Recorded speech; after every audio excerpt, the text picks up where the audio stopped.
क्या नाभि का स्थान बदलता रहता है? मतलब कि जैसे हम कहते हैं कि नाभि हट गई या धरण हट गई, धरण चुक गई, तो शायद हमारे अंदर, हमारे दिमाग में कोई एक ऐसी वस्तु होती है कि नाभि के पास कोई एक ऐसी चीज है जो यहाँ से यहाँ शिफ्ट हो गई या यहाँ से यहाँ शिफ्ट हो गई।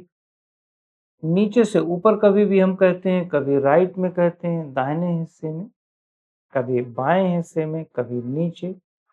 भिन्न भिन्न स्थानों पर जाने पर समस्या होती है, लेकिन यहाँ पर प्रश्न है कि क्या नाभि हटती है, शिफ्ट होती है? बिल्कुल शिफ्ट होती है। पर ये भी समझ लें कि वो कोई जगह नहीं है, कोई वस्तु नहीं है, वो एक सेंटर ऑफ ग्रेविटी है जो दिखती नहीं।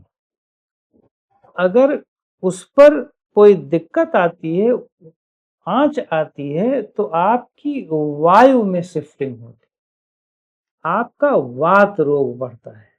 तो ये वात, ये अपवर्ड हो जाता है या डाउनवर्ड हो जाता है, ये सेंटर के हटने पर, या राइट होता है या लेफ्ट होता है। नाभि कोई वस्तु नहीं है। इवन कि बहुत सारी जगहों पर मेडिकल साइंस में नाभि को हटा दिया जाता है। तो इसका मतलब ये भी हो सकता है कि भाई नाभि हट गई। नहीं, नाभि हट नहीं सकती, क्योंकि वो सेंटर है। जो फिलॉसफी की, ये फिलॉसफी है। अब इलेक्ट्रॉन, प्रोटॉन, न्यूट्रॉन दिखते थोड़ी ना। वात, वायु दिख सकता है पर वात नहीं दिखता, पित्त नहीं दिखता। नॉर्मली पित्त को हम बाइल कहते हैं, पर हमारी यौगिक लैंग्वेज में पित्त दिखता नहीं है, ये फिलॉसफिकल टर्म है।